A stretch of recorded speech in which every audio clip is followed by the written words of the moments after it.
Décision Plus est au service des investisseurs boursiers depuis 1987, au tout début de l'autonomie boursière. Notre logiciel de graphique Market Vision Plus et notre logiciel de code dynamique Trader Plus en ont fait sa renommée. Nous sommes encore ici parce que nous évoluons sans cesse et que nous servons bien nos clients. Découvrez nos produits et services spécialement conçus pour l'investisseur actif et autonome dans la boutique Décision Plus. Le logiciel de graphique Market Vision Plus est en français. C'est le logiciel le plus utilisé par les investisseurs de chez nous. C'est lui que vous voyez dans le feu de l'action. Trouvez, classez et analysez plus facilement avec cet outil sans pareil pour suivre la bourse et prendre les meilleures décisions. Gardez vos titres à l'œil avec Market Vision Plus. Consultez la boutique Décision Plus pour en faire l'essai pendant 10 jours sans aucun frais, c'est garanti. Laissez-nous vous guider pour analyser la bourse et prendre vos décisions. Les analystes de Guru.tv feront tout le travail pour vous. De minute en minute, nous classons les titres selon leur situation technique. Nous révélons les signaux d'achat et de vente. Nous publions des recherches poussées et nous prodiguons des conseils en temps réel. Ça commence avant l'ouverture et ça se poursuit jusqu'à la fermeture des bourses. Profitez de chaque cycle boursier avec Guru.tv.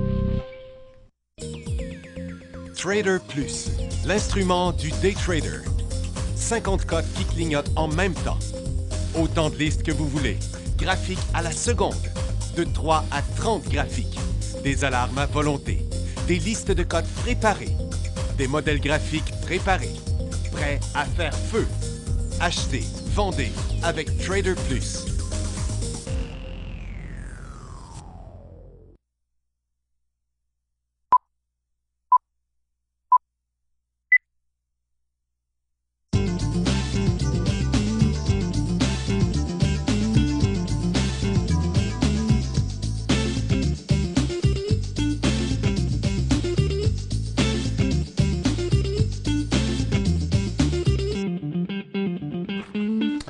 Bonjour tout le monde, bienvenue dans le feu de l'action. Jeudi le 28 janvier 2016. De l'action, il y en a sur le marché. Très volatile. Aujourd'hui, les marchés, dans toutes les directions, ça change de côté. Ça a changé de côté une couple de fois aujourd'hui. Sans qu'on sache vraiment trop pourquoi. La journée a commencé avec un gros paquet de résultats financiers. Les marchés ont fortement monté. Après ça, ça a chuté. Le pétrole est parti en fou. Il est retombé. L'or a chuté en masse et est remonté. Et beaucoup de volatilité, beaucoup de nervosité. Il faut dire que le marché est quand même dans une situation que je pourrais qualifier de précaire.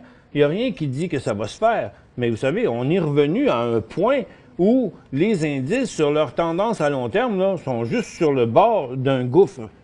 Rien ne semble transpirer dans les nouvelles à propos de l'économie.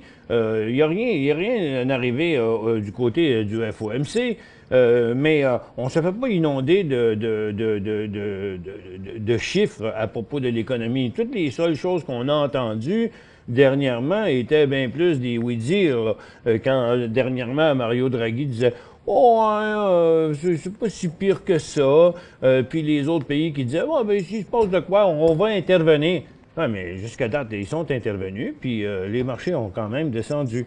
Fait que la situation technique est assez importante. On va la regarder dans un esprit un petit peu plus à long terme, si vous voulez, aujourd'hui, en pouvant analyser si on devrait ou pas prendre des positions dans le moment sur ce creux de marché-là, ou si on devrait plutôt se préparer à diminuer encore nos positions et même changer de direction dans laquelle on est investi. On va essayer de faire le tour de ça. Premièrement, le dollar américain rechute. Ça, c'est ce qu'on avait dit selon ce qu'on s'attendait à ce que le FMI dise, mais ça fait 2-3 jours que le dollar américain continue à la baisse. Tout comme on disait que l'or monterait. Bien, l'or descend, remonte, est juste très volatile. On va du côté du Nikkei. Ça passe toujours pas, cette même formation-là que je vous ai démontré encore hier là, sur tous les marchés, où on a un bull market, là, si c'est par là que ça s'en va.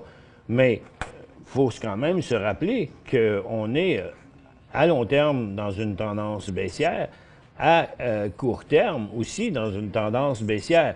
Donc, OK, on pourrait avoir un cycle haussier dans une tendance baissière, là, mais on pourrait aussi reprendre la tendance baissière pour le Nikkei. De quoi qu'il en soit, le mouvement n'a pas traversé. En Chine, c'est nettement une pause aussi. Vous avez de la misère à voir ce qui s'est passé la nuit passée en Chine. Une petite hausse de rien, là. Ici aussi, une tendance baissière à long terme et une tendance baissière à court terme, puis toujours pas de cycle haussier qui arriverait quelque part comme ça. À Londres, on a décollé hier, on revient aujourd'hui. Résultat, coup d'épée dans l'eau ici, ce qui donne quand même une tendance baissière et ce qui ramène le marché de Londres dans sa situation neutre avant qu'elle décolle là. Un petit peu plus difficile à lire ici, mais tiens, comme ça, mais la formation neutre qu'on était, elle était ici, là, tout comme le Japon puis la Chine. Donc, le mouvement qui est là, qui est venu s'annuler, on revient dans la même situation. Du côté des indices nord-américains, on était sur le bord aussi d'un décollage. Hier, paf, on retombe. Aujourd'hui, on décolle à la hausse et finalement, on revient sur la base. Bien, cette situation-là, si je vous la mets à long terme, on est ici sur le bas de l'année. Puis, si on regarde ça sur une plus longue échelle, on est là aussi, là, situé sur un point important, parce que jusqu'à date, ici, c'est une grosse tendance neutre, mais après ça, ici, c'est la tendance neutre haussière et neutre, la tendance haussière et neutre qui serait inversée en marché baissier. Du côté du Dow Jones, aussi, on continue à se promener sur la base ici, qui est à la hauteur de ce support-là, qui est à la hauteur de ce support-là ici. Donc, c'est le marché baissier encore qui est juste là. OK, étendez vos chapelets sur la corde à linge, peut-être qu'on va avoir un cycle haussier. Mais si ça décrochait par là, ça signifierait beaucoup. Et sur le SPY, on a la même situation qu'ici, on a un bear market. Donc, on a hâte de voir le marché reprendre par là, parce que par là, c'est pas n'importe quel point. C'est le point testé une fois, deux fois, trois fois, quatre fois. 4 fois, les vendeurs ont arrêté de vendre et les acheteurs se sont mis à racheter. Si ça décolle en bas ici, c'est des institutions qui déclenchent ce mouvement-là. Sur le TSX, on est dans un pullback sur le long terme. On a chuté plus que les autres marchés.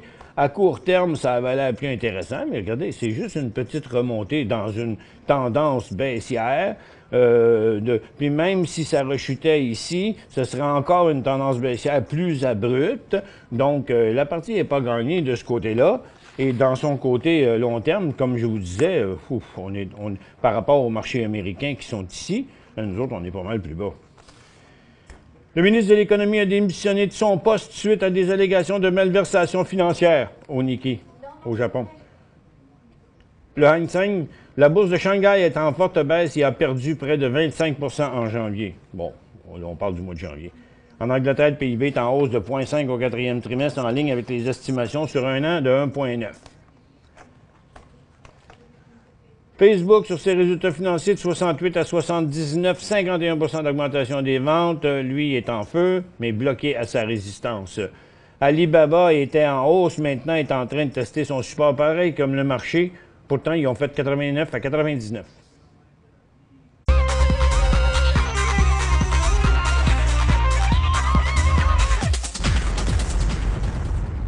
Bristol Myers, 28 à 38. Il était en hausse, maintenant sur le bord d'un décrochage. Pourquoi? Ils ont des bons résultats financiers, apparemment. Mais ils n'ont même pas 1 % d'augmentation des ventes, avec un tiers, avec 30 % d'augmentation des profits. C'est bon, ça? 51,58 pour Ford. Pourquoi le titre est quand même en baisse, avec 12 % d'augmentation des revenus? Qualcomm, 91 à 97, mais 18 % de baisse des revenus. Le titre est en baisse aussi. Donc, c'est drôle, hein? Les chiffres ne marchent pas avec ce qu'on voit dans la majorité du temps. depuis des semaines que je répète, voire même des mois que je répète la même chose. Les profits sont souvent plus hauts, mais avec des ventes nettement inférieures. Et puis là, souvent, on a des hausses d'un profit, mais des baisses sur les titres. JetBlue qui retourne sur son support 51 à 56. OK? Le titre est en chute. 10 d'augmentation des profits.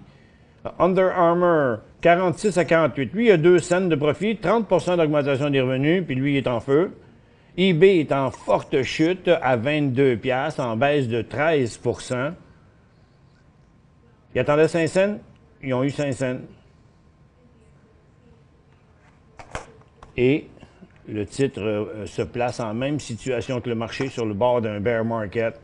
Ensuite, Celgene, vous voyez comment ici aussi on teste la tendance à long terme, même qu'on la traverse à la baisse.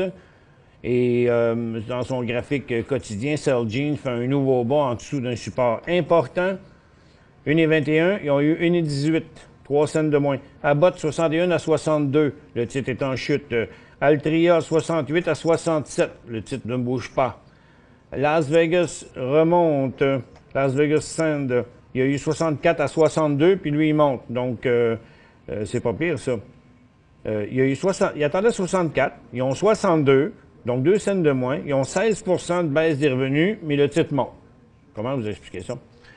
Potash, qui fait rien du tout, qui a bien de la misère, il est écrasé en bas sur un petit support, sur son bas de l'année, sur son bas des 5 dernières années aussi. Il attendait 31, ils ont eu 28 % de baisse des ventes. Metanex, sur son support, prêt à décrocher encore à nouveau sur un nouveau bas, lui qui est dans une grosse tendance baissière. 18 cents à 16 cents, 34 % de baisse des revenus. Celestica, super chute de 17 %. Ils attendaient 30 cents, ils ont eu 27 cents, 6 % d'augmentation des revenus. Caterpillar avait décollé un peu, mais est revenu. Et puis, il attendait 69, il y a eu 74 cents, avec 22 % de baisse des revenus.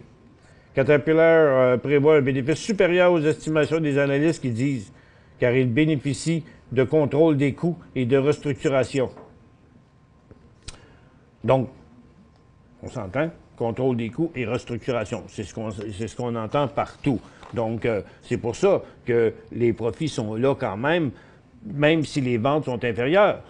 J'arrête pas de le répéter. C'est parce qu'ils coupent dans les dépenses. OK, mais c'est-tu de la croissance? Non, c'est une manière de maintenir les profits. Est-ce que ça veut dire que l'économie est redécollée?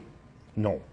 Amazon, dans le premier stade de planification d'un service d'abonnement de musique en ligne pour compétitionner Spotify, Pandora et autres. Amazon est presque en élan haussier. Ils sont très agressifs, Amazon, depuis un bout de temps. Le titre va quand même assez bien aussi. Kinder Morgan relève ses plans pour vendre une participation partielle.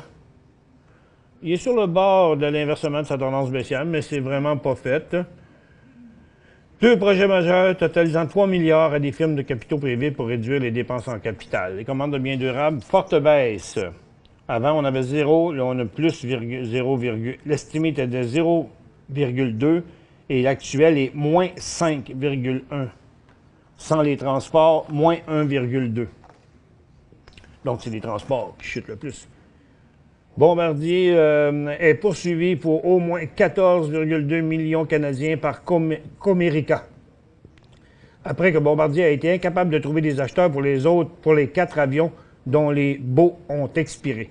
Comerica a dit que Bombardier avait garanti des valeurs minimales résiduelles pour les jets CL600 d'affaires que Comerica louait. Bombardier chute sur un nouveau creux à 92 cents. Potash fait face à la faiblesse persistante des marchés engrais et coupe les dividendes de 34 % de 38 cents à 25 cents pour la première fois depuis l'IPO de 1989. C'est ça qu'il y avait comme nouvelle sur Potash. Ouf, OK. Maintenant, où en sommes-nous? Bon. Au milieu. Donc, on est arrêté là au milieu de la volatilité de ce matin-là. Forte hausse, juste revenu négatif. une autre grosse hausse, oups, une baisse. Tout ça, ça demeure en ligne à la baisse, mais maintenant, on est dans un point entre les deux. Donc, prochain mouvement de quelques points nous ramène ici et prochaine baisse de quelques points nous ramène là. Donc, on va avoir un petit cycle en perspective qui pourrait arriver dans les prochaines minutes. Mais le Dow Jones semble vouloir nous indiquer que c'est par en bas que ça va se passer, puisqu'on suit dans le moment un cycle baissier qui va se ramasser à 15 009 ou 15 850. On revient après cette pause. Pour joindre Michel Carignan et son équipe par courriel, écrivez à michelcarignan@decisionplus.com. 5 bonnes raisons de gérer vos investissements avec Banque Nationale Courtage Direct. Des frais de commission fixes à 9,95 en tout temps pour tous les clients et à partir de seulement 6,95 si vous êtes un investisseur actif. Aucun frais d'administration annuel si vous détenez plus de 20 000 $ dans vos comptes. La possibilité d'ouvrir des comptes enregistrés en devise américaine. Des outils performants afin de faciliter vos prises de décision. Un service à la clientèle primé et un niveau de satisfaction parmi les plus élevés de l'industrie. Pour en savoir plus, visitez le bncd.ca ou appelez-nous dès maintenant. Décision Plus est au service des investisseurs boursiers depuis 1987, au tout début de l'autonomie boursière. Notre logiciel de graphique Market Vision Plus et notre logiciel de code dynamique Trader Plus en ont fait sa renommée. Nous sommes encore ici parce que nous évoluons sans cesse et que nous servons bien nos clients. Découvrez nos produits et services spécialement conçus pour l'investisseur actif et autonome dans la boutique Décision Plus.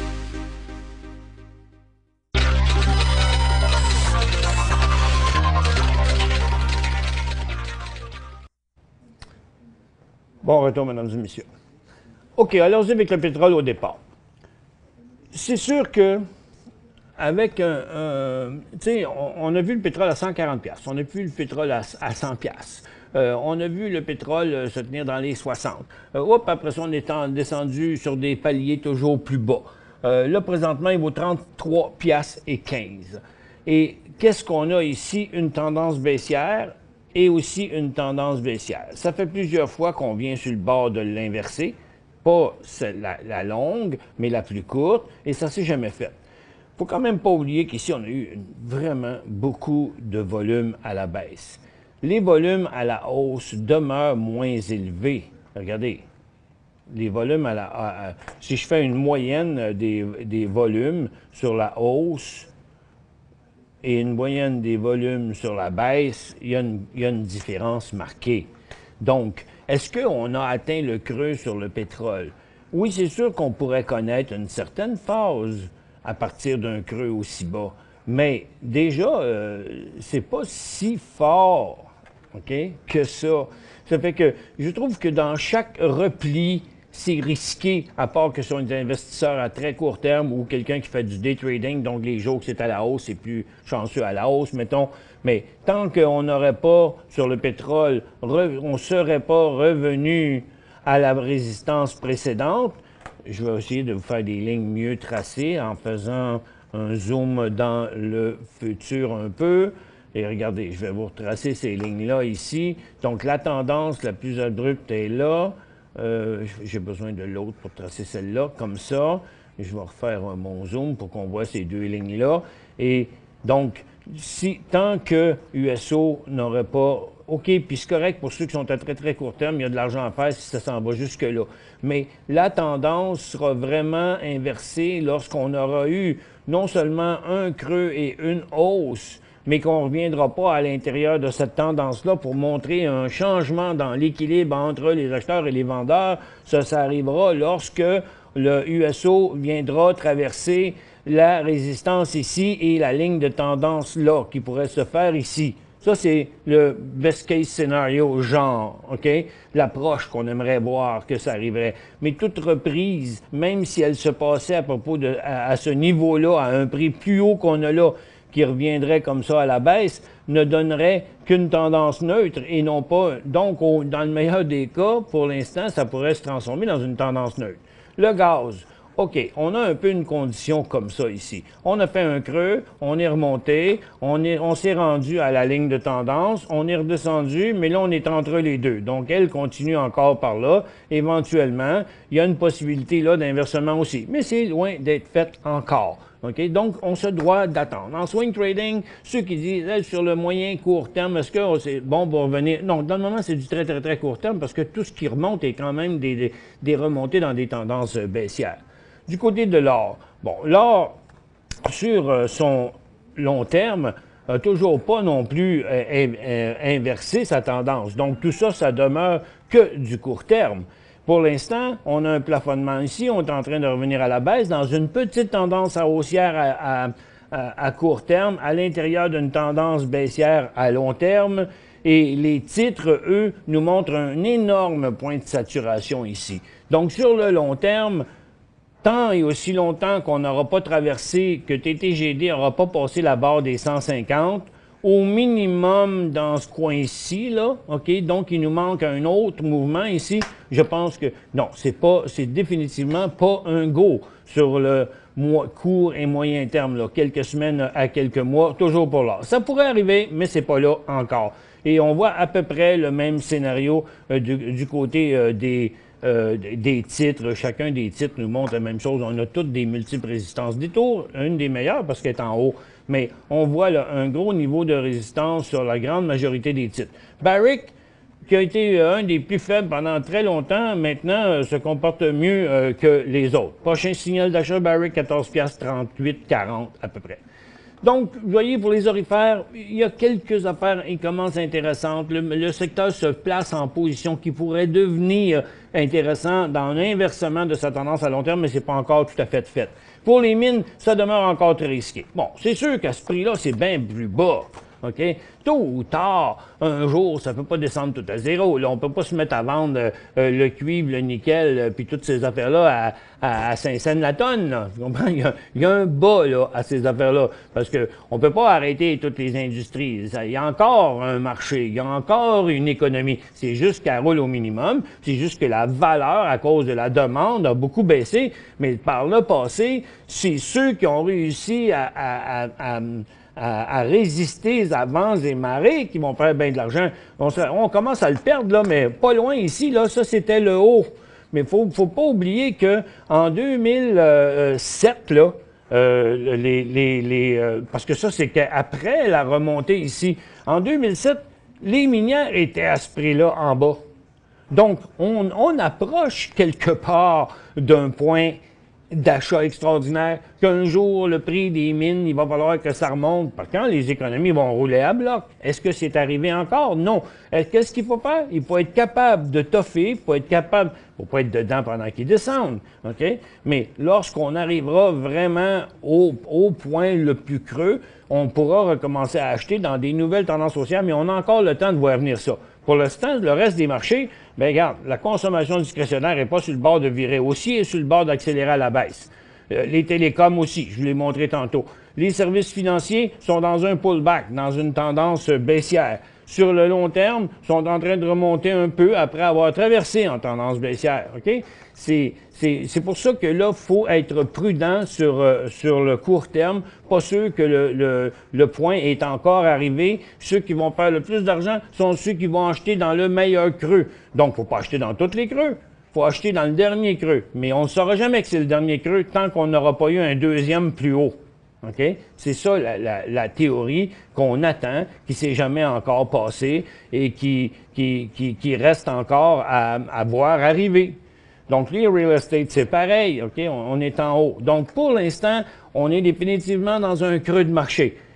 C'est juste qu'il faut s'assurer que ce creux-là est assez solide et qu'il faut avoir la preuve que les tendances seront inversées, c'est-à-dire que les institutions se mettent à racheter, ce qui aura pour effet d'inverser les tendances baissières et de créer des cycles haussiers dans des nouvelles tendances haussières.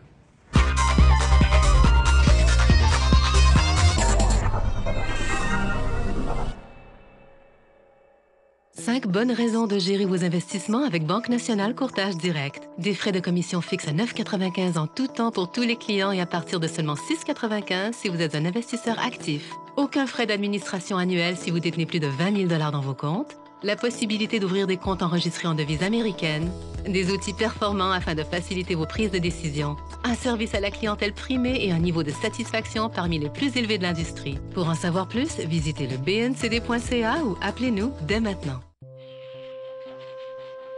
Laissez-nous vous guider pour analyser la bourse et prendre vos décisions. Les analystes de Guru.tv feront tout le travail pour vous. De minute en minute, nous classons les titres selon leur situation technique. Nous révélons les signaux d'achat et de vente. Nous publions des recherches poussées et nous prodiguons des conseils en temps réel. Ça commence avant l'ouverture et ça se poursuit jusqu'à la fermeture des bourses. Profitez de chaque cycle boursier avec Guru.tv.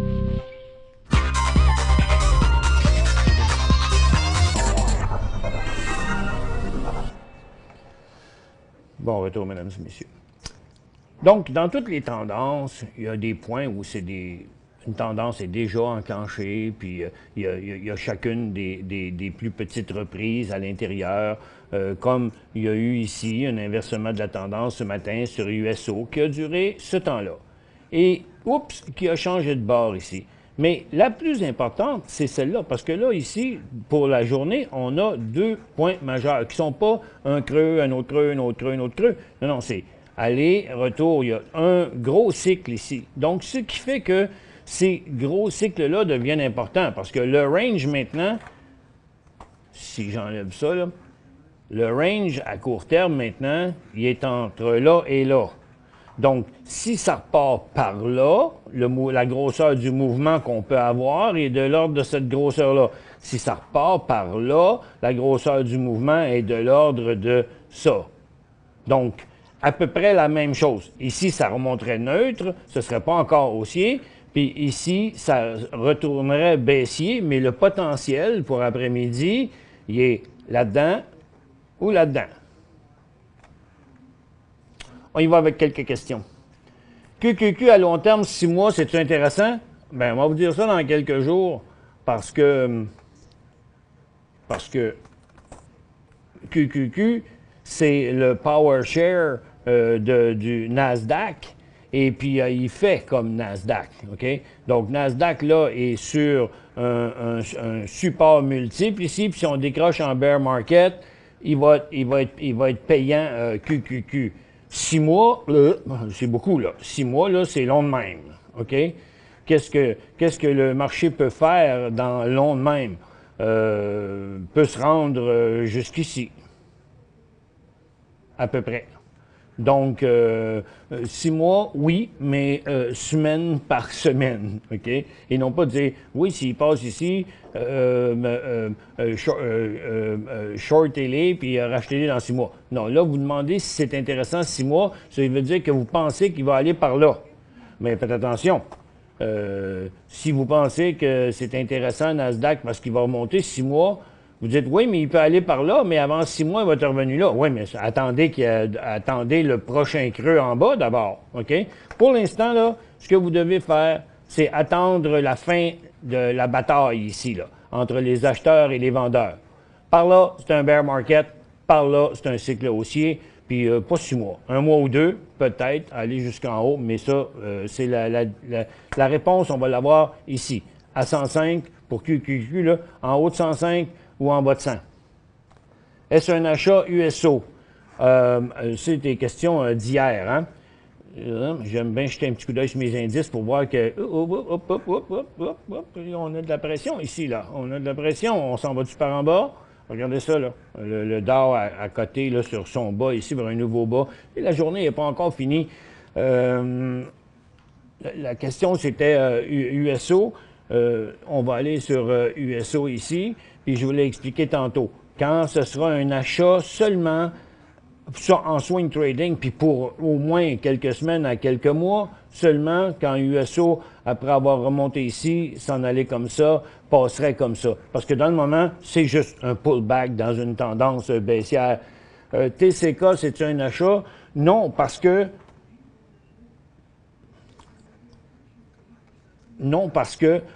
tant qu'il n'aura pas passé clairement ici, tout comme USO. OK? Donc, pour l'instant, c'est une phase neutre. Et tant qu'on n'a pas vu le mouvement solide ici, on ne devrait pas embarquer là-dedans. Parce qu'il n'est pas tout seul. Il y a Tao aussi qui est à côté en bas, qui pourrait partir par l'autre bord. Nevson a atteint une résistance. Lui, il faudrait qu'il fasse ça. Il faudrait qu'on voit la plupart des titres venir passer par-dessus cette résistance-là dans le secteur minier. OK? Chose qu'on ne voit pas là dans le moment. Puis si ça passe, ce sera pour un bon petit bout, là. Donc, faites pas bowling avec un exacto. OK? De toute façon, là, je vais être là pour vous le dire. On va le voir. MRU. Non, ça c'est. Ouais, mais MRU, un achat, ça c'est Métro à cause qu'il a traversé une résistance dernièrement. Il se tient bien, OK? Mais il ne veut pas la continuer. Fait que si on est embarqué là-dedans, on le garde parce qu'il n'a pas inversé son mouvement. Mais si on ne l'a pas, bon, ben, c'est le don passé à 42 piastres et quart, genre. Y a-t-il des indices pour vendre à découvert des devises? Donc, des fonds baissiers sur les devises. On a tout ça, Maxime, quelque part? J'en ai trouvé deux, là. Regarde, au Canada, là, DLR. C'est quoi la première lettre? D. DLR? Ça, c'est si tu veux miser sur une baisse du dollar canadien par rapport OK, attendez un petit peu, je vais vous montrer ça. DLR, ça, c'est si on veut miser sur une baisse du dollar canadien? Ouais. Parce que quand le dollar canadien descend, lui, il monte? OK. C'est le dollar US par rapport au dollar canadien. Ça, c'est le dollar US par rapport au dollar canadien. Donc, si le dollar canadien baisse, ça va continuer à monter. Fait que c'est pour ça que ça monte, parce que le dollar canadien descend sur la dernière... J'en ai un si on veut miser sur l'euro par rapport au dollar US. Sur l'euro. À New York, ULE. ULE? Je vous fais ça tout de suite. ULE, ça, c'est si vous voulez miser sur l'euro à la baisse. Non.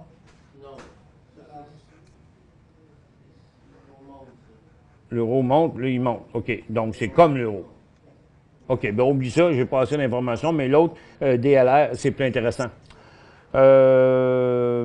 Bon, tu sais, regardez, juste une autre ici, là. BNK, on me dit, il a beaucoup baissé. Est-ce un temps pour un in? Mais non, c'est pas beaucoup baissé, là. Si on achetait quand il a beaucoup baissé, on a racheté là, on a racheté là, on a racheté là, on a racheté là, après une grosse baisse de même. Non, il est toujours dans une tendance baissière. Tant qu'il n'y aura pas d'inversement, c'est pas un in.